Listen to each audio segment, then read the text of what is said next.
around my story. Hi, my name is Lisa.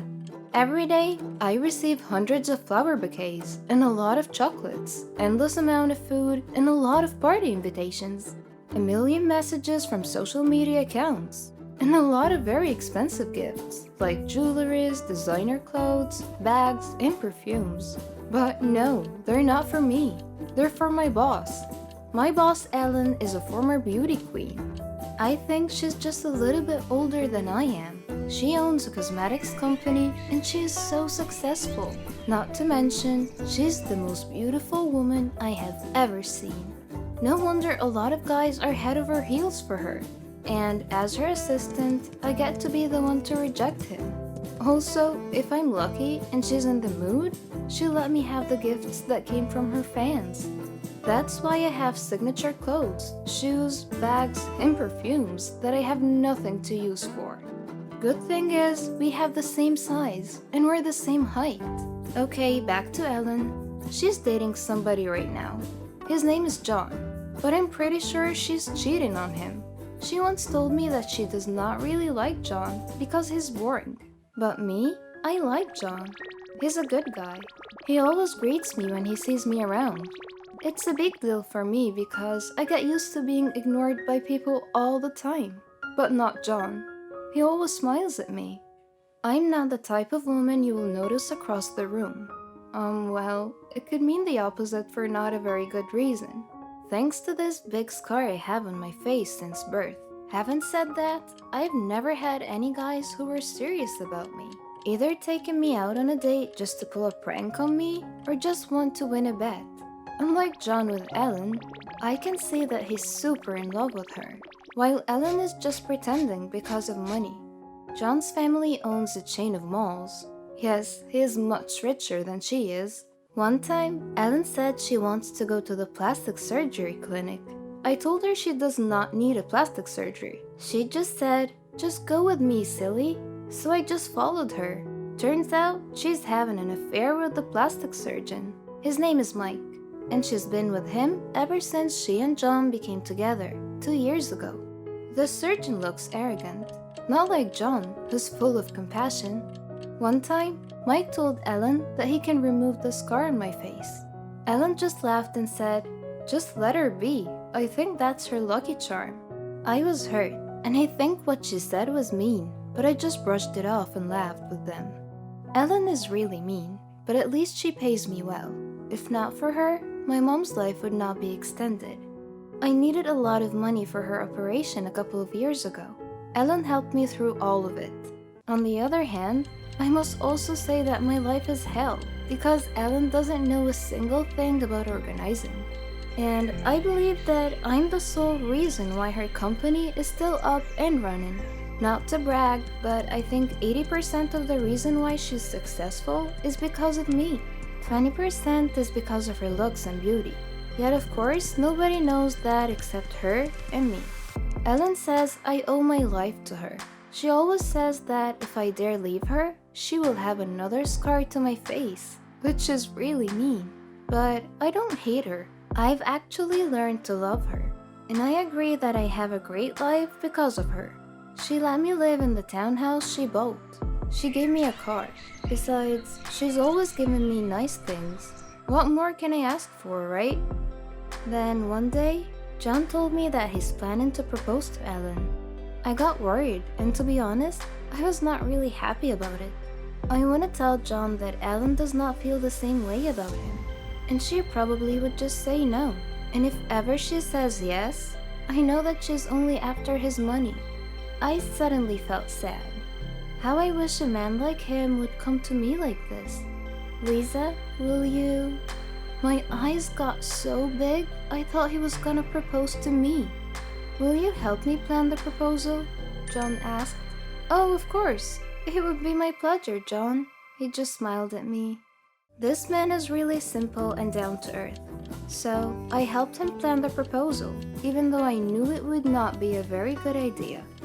I don't know how many times I contemplated on telling him the truth, that Ellen is cheating on him. But I don't think it's my place. I should not meddle in their life. But am I doing the right thing? Would I really let this man marry a woman who does not really love him? John deserves more than Ellen. Actually, he deserves someone like me, someone who will be there for him and take care of him forever. Oh, silly me, what am I thinking? But seriously, I need to do something.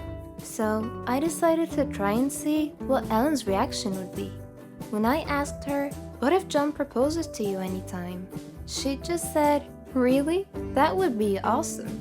Her plan is to get married to him, get divorced, and get half his billions. What an evil plan. I don't want that to happen. Neither does Mike. One time at an event, Mike and I got the chance to talk, and he said he'd like to meet me at his office on Saturday at 9 a.m. And so I went there. Mike made an offer that is very tempting, but I had to refuse it for so many reasons. He wants me to pretend to be Ellen.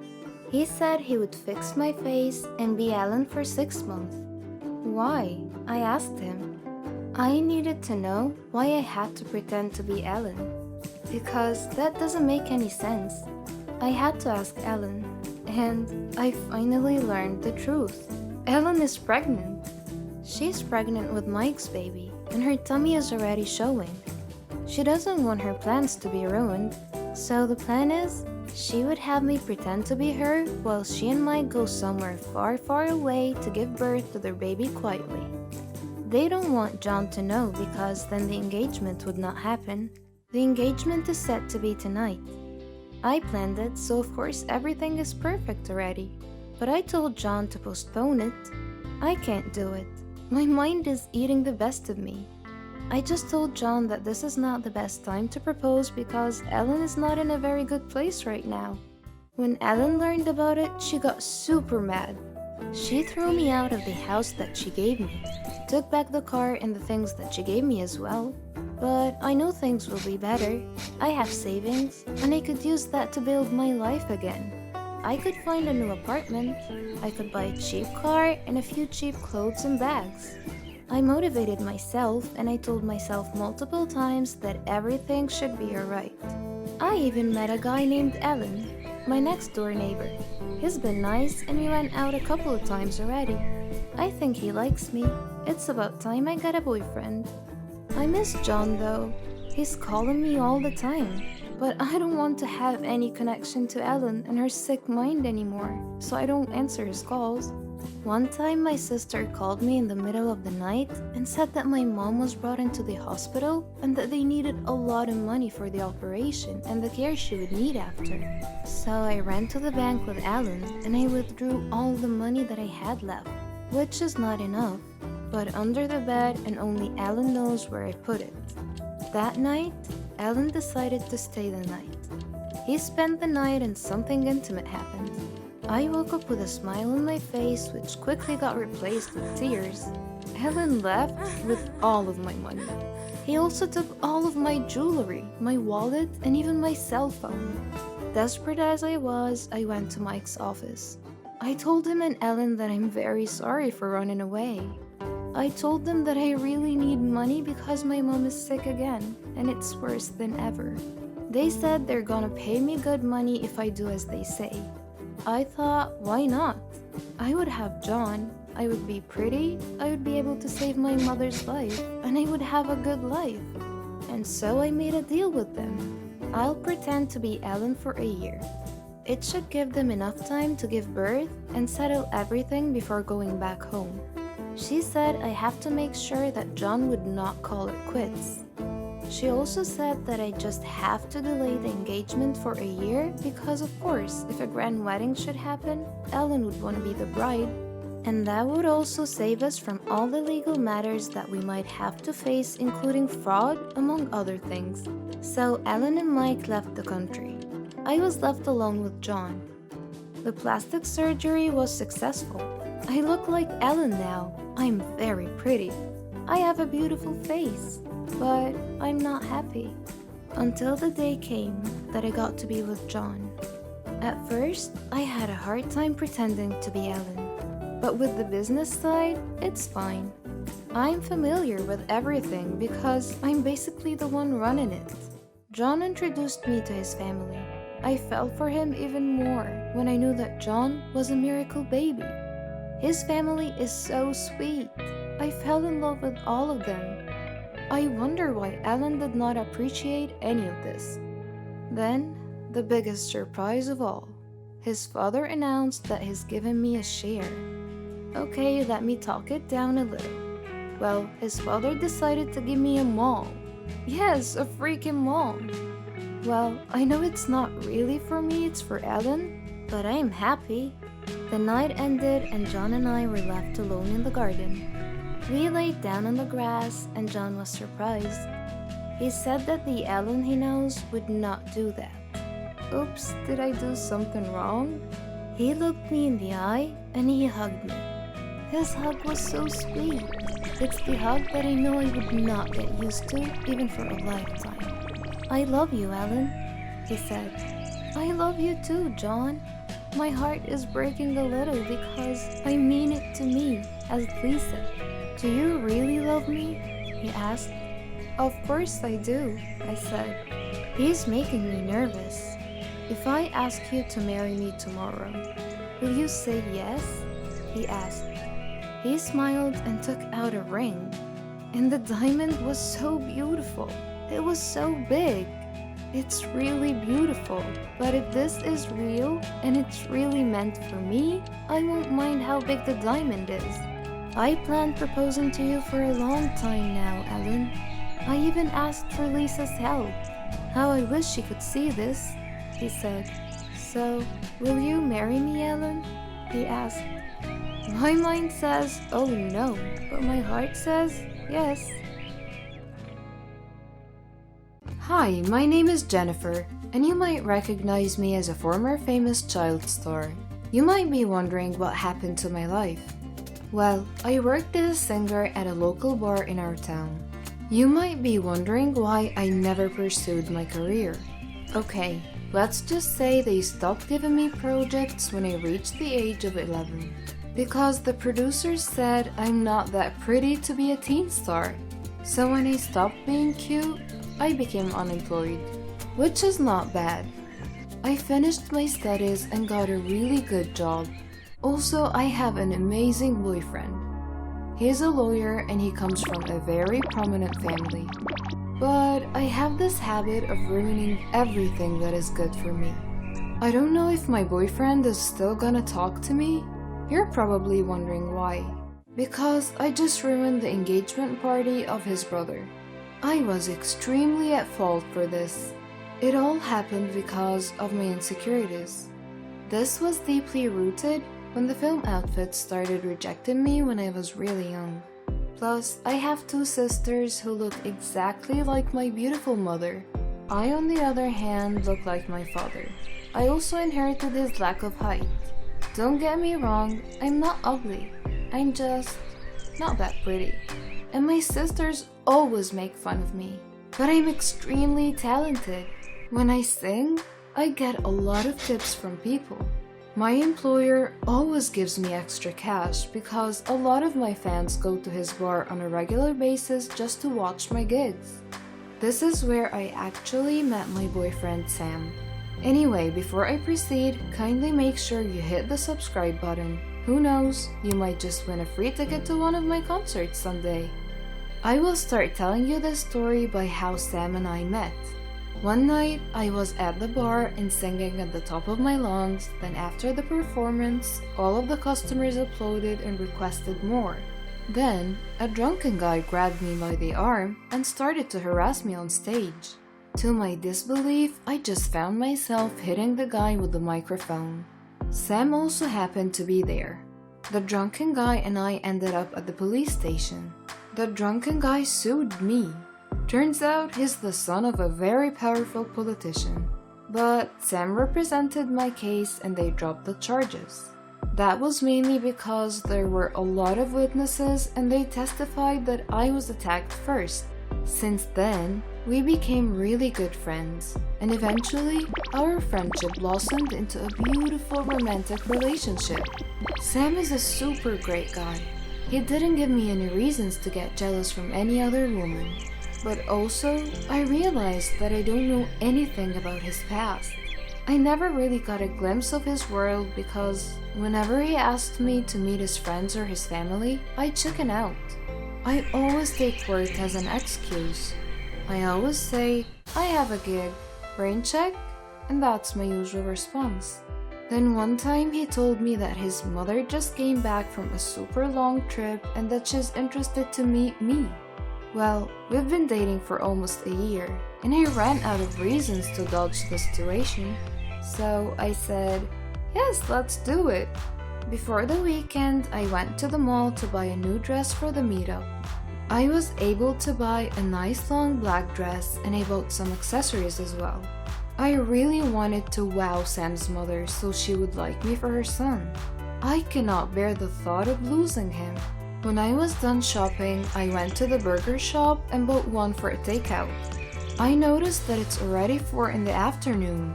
I didn't notice that I skipped lunch because I was really busy picking out my outfit. While walking, I decided to eat the burger and the mustard spilled on my shirt. I look like a careless kid and he smelled like pickles now. In my head, I was thinking that's okay because I was about to go home.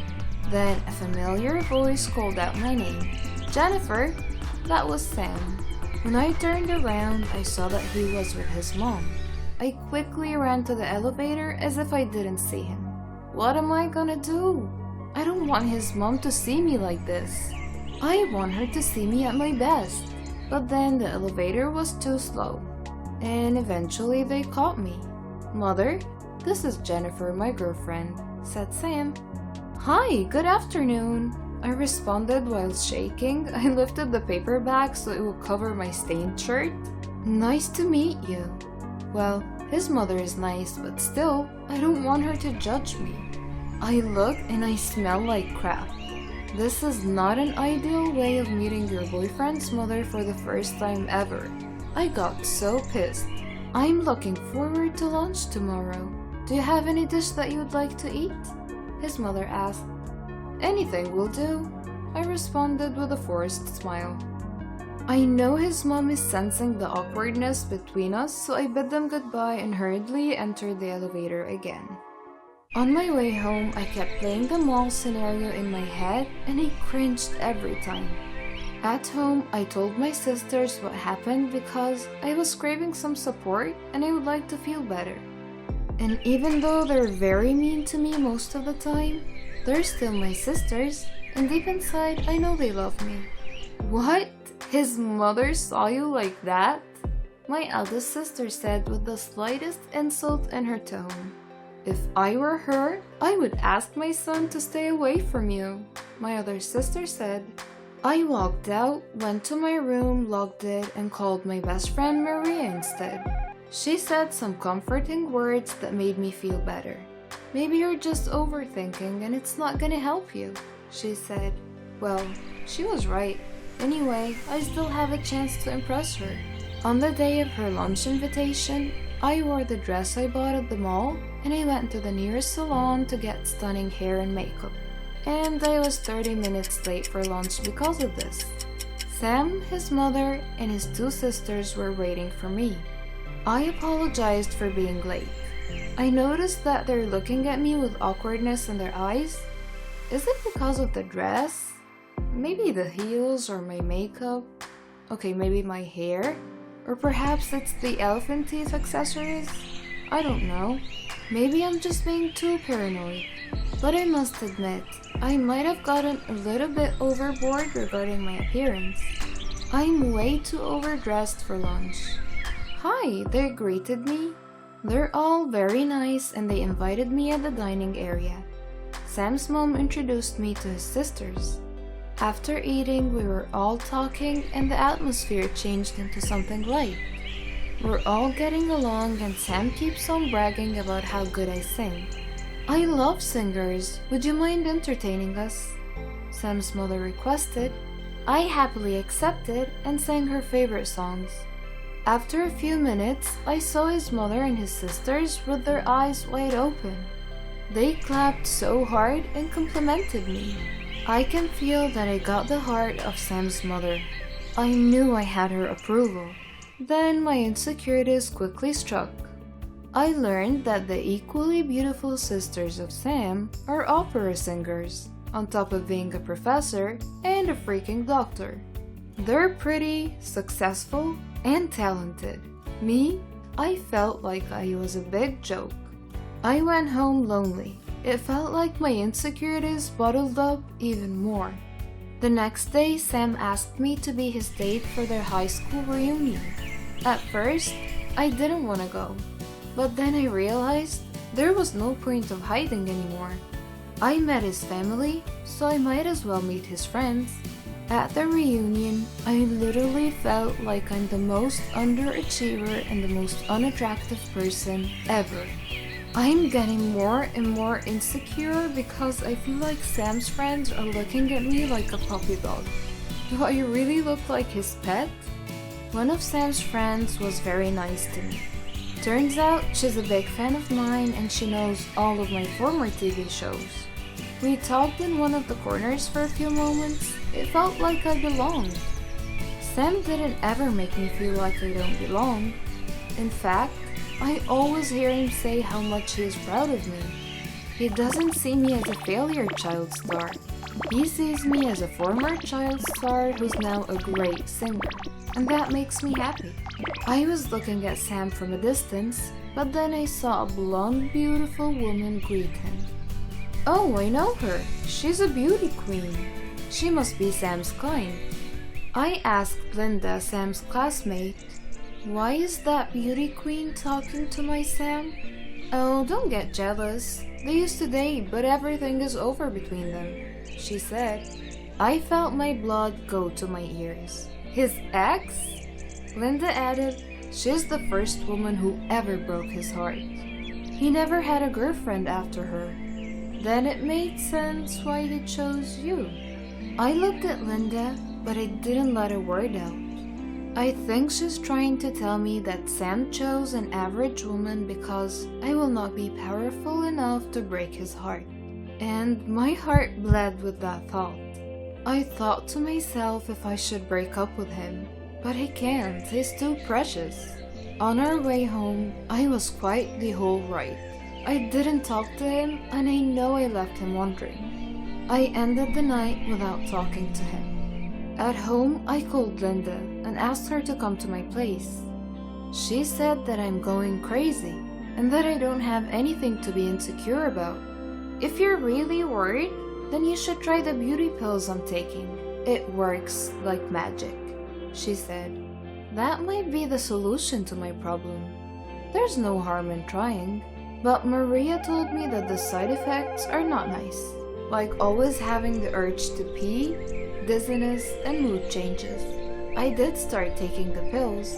After a week of taking the pills, Sam got really worried, and that was because I passed out while having my gig.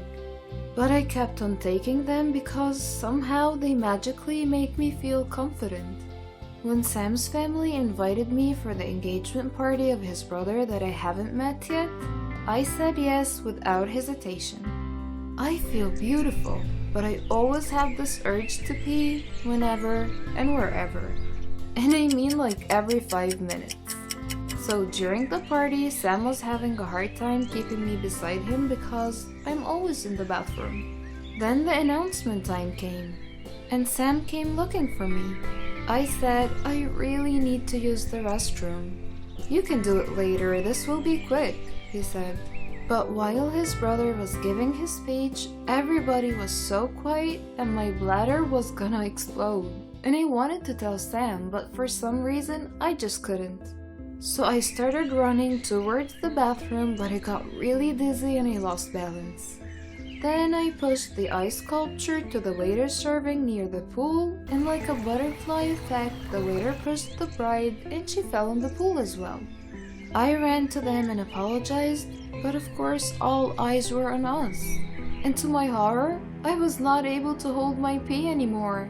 Everyone saw me wet my dress. I was so embarrassed. I quickly ran away from the party because I don't want to talk to anyone, not even Sam.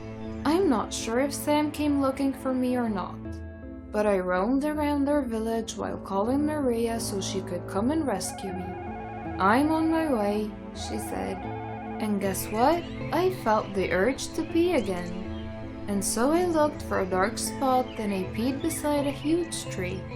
Then I heard a police siren. They aimed a flashlight at me while I was peeing. I quickly put my underwear back on and ran as fast as I could, but then I got dizzy and passed out. Then the police brought me into the hospital, and when I woke up, I saw Sam beside me. His sister was the one attending to me. They got so worried about me and they decided to follow me. Sam talked to the police and explained everything. When everything was okay, Sam and I had a talk. I told Sam that I'm taking some kind of beauty pills because I get so insecure, especially that he has a beauty queen ex. Also, I'm afraid he might leave me once he realizes that his family and friends disapprove of me. They do not disapprove of you. You put this all to yourself without a reason, he said. He said his family and friends love and adore me as much as he does. They're happy for him because he found someone who makes him super happy. Then my heart melted when he said how much he loves me. I love you, and that's why I'm letting you go, he said. What? Are you breaking up with me? My eyes were full of tears. He said he needed to stay away from me, and that's because he makes me feel insecure to the point of ruining my own health. I only thought I was doing what would please him. I am going to give you space until you realize how much I love you for who you are, he said. It sounded confusing, but I knew what he meant by that. I never should have allowed my insecurities to eat me up alive in the first place. When I got better after the incident, I stopped taking the pills. And whenever my sisters made fun of me, I started to tell them off. They stopped teasing me ever since. I also learned that I had a lot of fans, and that encouraged me to dream bigger and apply as a recording star. Maria's boyfriend hooked me up with a producer, and I worked hard to become a recording star. Today, I'm famous again, and I have forgiven myself for all the foolishness that happened to me before. And I never forgot about the local bar that trusted me for so many years. I'm now a co-owner, and I still sing in that bar every weekend. And it's still jam-packed. Sam's mother always drops by to ask how I am and how much they miss me. I know deep inside they want me to get back together with Sam, but he is right. The breakup made me realize a lot of things. Then, a year later, I had a beautiful relationship with an average man like myself. And no matter how insecure he gets, I make him feel loved. I always help him realize that he's so much more than what he thinks of himself. But sadly, things didn't work out between us. Just like me before, I guess I'm too much for him. At my launching party, I was so glad to see Sam at the audience. We decided to have coffee, and we were catching up till midnight. I'm happy for what you've achieved. I hope you've forgiven me for breaking up with you. It's for the best. If we stayed together, then I would not see the bigger picture, I replied. We both admitted to each other that the feelings never changed. Then I told him that I had a boyfriend, but things didn't work out. Before we parted ways, he invited me to a singing contest organized by his sisters. He said it would be an honor if they would be able to get me as a judge. I smiled and said, yes, I would be happy to do that. A year later, Sam's mother died of a terminal disease, and I made sure that I was there for him and his family. Before she passed away, she asked me to look into my heart and see if I can take Sam back into my life. She said that he never stopped loving me and that she would be happy if we got back together. Sam and I took our precious time to build our relationship again. Not just as his mother's dying wish, but also because it was really what we wanted, and since then, I never left his side. Right now, we're married, and we have 2 kids that are cute, talented, and smart. Our son is deaf, but we never failed to make him feel loved. And even if he would grow up not hearing the voices of the people who love him so much, we will make sure that his heart would feel our love for him and will never make him feel insecure. But guess what? He's popular on social media because he can sing like his mother, and he's got no hesitations in joining talent searches. Who knew life was so full of beautiful surprises? I am addicted to food. I suffer a lot. I need help. I've tried to give up, but I fail every time. Hamburgers. Who can give up eating hamburgers, especially with barbecue sauce? I didn't mind this kind of addiction, but I'm getting ahead of myself. Let me begin by introducing myself. I am Patricia, 15 years old, living with my parents and my brother. I lead a quiet life. No interests, no hobbies, except for eating, that is. Food is my faithful friend. It never leaves me. It is my partner, my soulmate. But having food as your soulmate has insidious side effects. A dark side, if you will. It denies me a healthy life, robs me of the energy to play, and causes me to sleep excessively. I would much rather stay at home with a bag of potato chips than go out and exercise. My soulmate ultimately betrayed me, though, last Thanksgiving at my granny's home. She lives in a state nearby.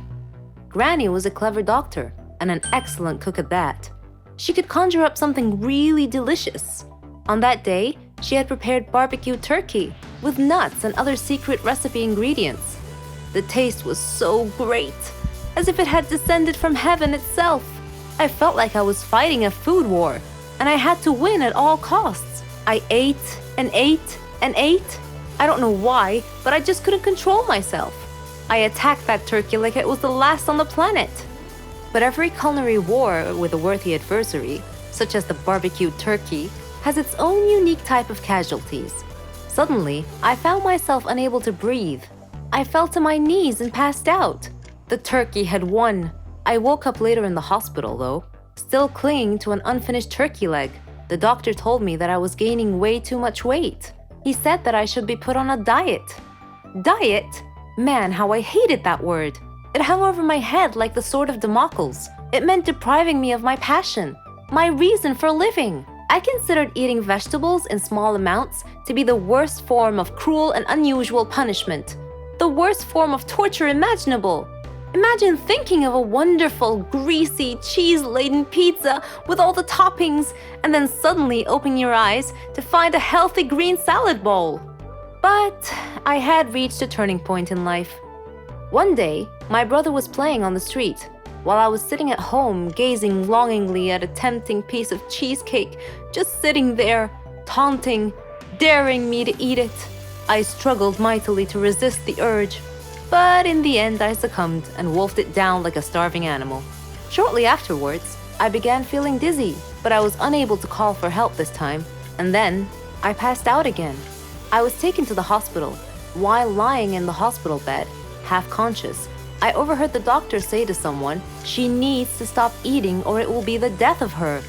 I thought to myself, whoa, death? So I made up my mind right then, right there. I resolved to fight a new war, a war against my appetite. On our way back home, I told my father that I wanted to see a nutritionist. He was delighted to hear that. Later, at the clinic, the doctor welcomed us in. She told me how to overcome my eating fetish. She gave me a strict diet regimen with a schedule full of healthy meals. I kept telling myself that winning this war was possible. I simply had to be patient and persevere. I stuck to the strict diet and did some physical workouts. My parents supported me wholeheartedly. I was enthusiastic. I can totally do this. A week passed quickly, and I eagerly visited the doctor to receive some good news. When the doctor weighed me and told me that my weight hadn't changed at all, I was crestfallen. She looked at me and asked me, how was this possible? I told her I didn't know, because I was following her diet thoroughly, though it did require a tremendous effort on my part. Another week passed, and again I went to the doctor. The results were the same. She said to me, "Patricia, are you sure you're following the diet I prescribed for you?" I said yes. She sat there wondering. Then she told me with a puzzled look on her face, "It's odd, but your weight is increasing, not decreasing." This unexpected piece of news mystified me. Another week passed. No change. The doctor was nonplussed. I returned home with a dejected look on my face. My father asked me what was wrong. And when I told him, he laughed. Do you believe that? My father actually laughed at my predicament. I was furious. He gestured an apology with his hand and then told me that it was my own fault. I was puzzled. What are you talking about? He told me that I had been sleepwalking to the refrigerator every night and eating everything in sight. I was taken aback. I couldn't believe it. Stop acting like he didn't know it, he said. You must have been awake. I replied, no, father, I'm not acting. I was truly unaware that I've been sleepwalking and eating in my sleep. But now that we've finally solved the mystery of the increasing weight, we returned to the doctor with this new information and told her the situation. She laughed and told me that my discipline had denied my body the food it craved, but my brain had refused to cooperate and had overridden my will by urging me to eat in a subconscious state. She told me not to worry, though, that she could treat that. Armed with this knowledge and her support, and the support of my family, I felt that I could finally win this war. Hello, my name is Benjamin and I'm 17 years old. I am sitting in a court waiting to hear my sentence, my punishment. When you listen to my story, you may pity me. My story started 3 years ago when my parents died in a train crash. My father was a businessman, and my mother was just a housewife. The news of their death was a big shock to me because I couldn't imagine my life without them. I was forced to move in with my grandparents. The hardest period of my life was about to start. My relationship with them wasn't that close. They lived in a city far away from my home, so I visited them in the past, only a few days every year. When I heard my friends talking about the generosity of their grandparents, I wondered why, because mine never gave me any presents or showed me any kindness at all. My grandparents lived austere lives, so living with them was hard for me. They were stingy and cheap. Despite living in a villa, we all ate plain meals that barely supplied me adequate nourishment. In addition, we only ate one meal a day. I was always hungry. My room was infested with insects. The furniture was worn and torn. They paid the servant a minimal wage, so her work was minimal as well. I would always sneak into the kitchen to steal anything I could find in the fridge to eat. When I asked my grandparents why they were living so minimally, they said it was because they were saving money for the future. When they eventually figured out that I was stealing food from the refrigerator, they locked it closed at night. Do you believe that? One day, when I entered the study to speak with Grandpa, his safe was open and I glimpsed gold bars, a hefty pile of cash, and a mound of jewelry. When he saw me enter, he slammed the safe closed and gave me a cold look. At midnight, I happened to go to the bathroom, and while returning to my bedroom, I overheard Grandpa say, "Eat fast before he wakes up." I looked through a slot in the door to see them eating delicious food. Grandma said, "I don't know why you insisted on letting him move in with us." He replied, "Well, I couldn't let people see me abandon an orphaned grandson." She said, "I wish I could wake up one day and find him gone." Her words were like a knife through my heart. I decided then and there that they deserved to die. I wished that they had died instead of my parents. I waited until they went to sleep. Then I entered their room, took the key from their bedside, went to the safe, and stole all their money, gold, and jewelry, and put it in my backpack. Then I loosened a heating gas fitting in their bedroom, allowing it to leak into their room. Then I exited, closed the door, and sealed the bottom of the door with a towel.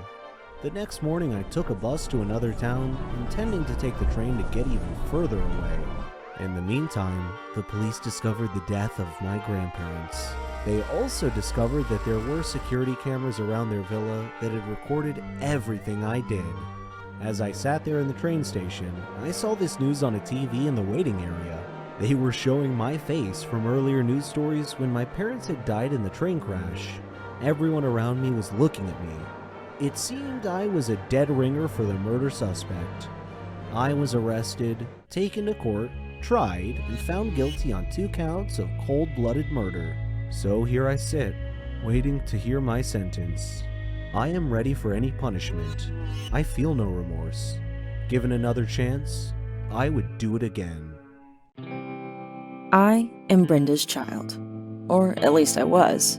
Because my grandmother had died and my mother at some point in her life felt that drugs would be beneficial to her, I was put into foster care at the age of 2 and adopted at the age of 7. I have no real memory of Brenda, just her name and the last time I saw her. I was 7, and I had gone to a foster care agency for a visit. She brought me some strawberry candy. I remember my adoptive mother telling me to say thank you, and I did. Then Brenda got up and told me she would see me again. I went back to the agency a month later for a visit, and she never showed up. My mother was gone, and I was no longer her child. I was fully aware of being adopted because my adoptive parents, who I've lived with for the past 4 years, asked me how I would feel being their child, and I said I had no problem with it. So they adopted me and my biological sister at the same time. I can remember that when I got adopted, I was happy, but at the same time sad. I was happy because I had a family, a nice warm bed to sleep in every night, plenty of food to eat, and a place to run around. I was sad because I never got to say goodbye to Brenda, and the last time I saw her, I didn't take in what she looked like. I was sad because she never showed up to me again. She had lied when she said that she would. I'm not sure why I never saw Brenda again, but for years I looked at myself as an intrusion. I figured she didn't want to see me anymore because I needed things, and that would get in the way of her buying her drugs. When I went to sleep, I'd have dreams that Brenda had been looking for me and found me. I'd have dreams that she would recognize me and come up to me and say, "It's me, your mother." But I never talked about these things. I guess I just didn't see the point. It wouldn't have changed the feeling of loneliness that she had left behind. My adoptive parents didn't make it that easy for me to talk either. It wasn't that they weren't good to me. They took me on road trips, they took me to and great adventures, and they got my hair done every 2 weeks. They gave me a stable home, something I probably would have never had if I had been in foster care or still lived with Brenda. But my adoptive mother jumped to conclusions when I would try to tell her little things about boys or school or anything that happened in my life. She always assumed I was getting in some kind of trouble. So there wasn't any way I would have told her about my most painful private thoughts, even if I had thought of telling her. Instead, I just tried to be a nice kid who always seemed happy. I would smile, laugh, and joke. I'd come home and talk about everybody under the sun and how they were doing, except myself. I didn't want my adoptive parents to feel as if I wasn't appreciative or that I didn't love them, so I tried to act as if everything was good. When you're adopted, you feel like your adoptive parents at one point or another are going to expect you to be grateful. You imagine they're thinking, "We could have left you in foster care." And I was grateful, but there was still a part of me that was angry at having to be grateful for just being their child. There was a part of me that didn't trust their love. A part that said, "What makes you love me when my real mother didn't love me? What's so real about your love?" When I was angry, I expressed my pain by either writing or acting out, or sometimes both. At school, I had a quick temper. I got into physical fights and cursed people out. I ran away from home a lot, more times than I can count. My family couldn't understand why I acted the way I did, and neither could I. I just knew that I felt bad. If I was out in the street and the thought of her would enter my mind, I would turn my head and find something to distract me. If I was at home, I would get up and grab a book or watch television. But even while I blocked her out, the hurt continued, and my behavior got worse and worse. I spoke whatever was on my mind and cared very little about how people were feeling. My most common response to anything anybody said to me was, "Whatever." I was rude, rebellious, and the smallest things ticked me off. I had a non-caring attitude, and the worse I got, the more frustrated and angry my parents got. By the time I was 12 or 13, my mother and I weren't really getting along. She often beat me, and a couple of times she could have seriously hurt me. Whenever I got on my mother's nerves, she would tell me, "I don't care who you go and tell that I punished you. If they want you, they could have you because I am tired of you." Or she'd say, "I never had this problem with my sons. Why couldn't you be like them?" I felt like my mother didn't want me, even though she had adopted me. I felt that she wanted a replica of her children, who didn't act out so much and didn't get in trouble in school standards I could never live up to. It didn't help that much that my extended family never really accepted me. Every Christmas, they acted funny towards me. I found out later that some of them never wanted my adoptive parents to adopt me in the first place. When things got really bad with my mom, I went to one of my aunts for help, and she threatened to call the police on me for running away. She didn't like me, and the truth is, she didn't like my mom either. And she just didn't want to be involved.